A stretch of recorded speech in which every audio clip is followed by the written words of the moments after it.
comment mettre en pratique un féminisme critique dans son rapport avec l'État?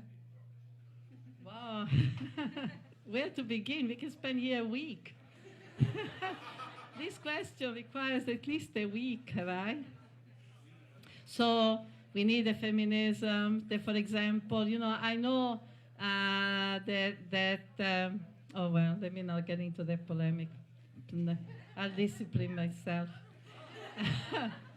But we need a feminism that is anti-war, anti-militaristic, for instance, right? Number one. On International Women's Day, we say that, solidarity with women across the world.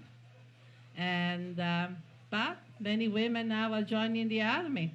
And there is a kind of feminism that probably sees that as a sign of emancipation. We are equal to men. Now we can also kill. Now we can also go around the world and kill other proletarians and their own children, right? We need a feminism that says no to the IMF and the World Bank and all the process of, exploitation of people across the world and the new forms of imperialism. We need a feminism that basically is anti-capitalist, right? Is anti-system that is built on the exploitation of human life and mass violence when that exploitation encounters obstacles. This is the feminism that we need.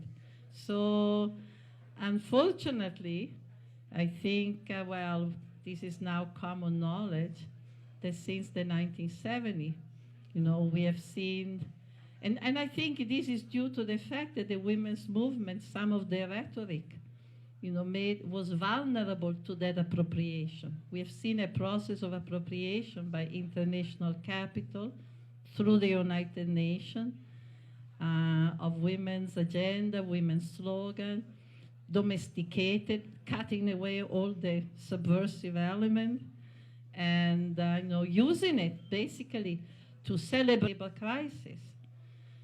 Industrial workers refusing the factory, etc., etc. The soldiers, refusing.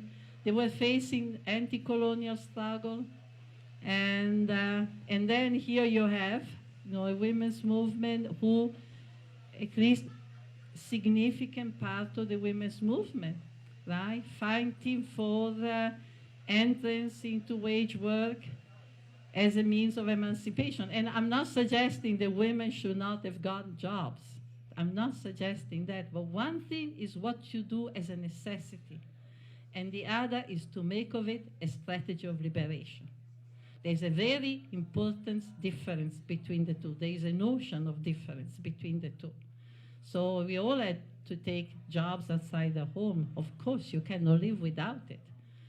At the same time, when you begin to idealize it as actually a form of emancipation, forgetting, for example, that men have had these jobs and have not been emancipated, forgetting the black women always had to work outside the home and have not been emancipated.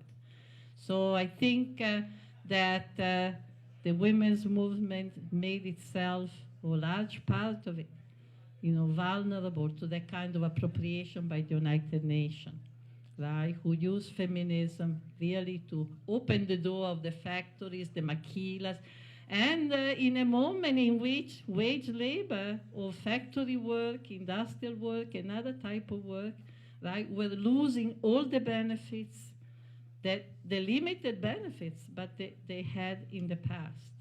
So women entered into workplaces at the moment that the roof of the workplaces was falling on workers' head, and everything was being, lost. Union continuously fighting givebacks. Yeah. So this be my answer.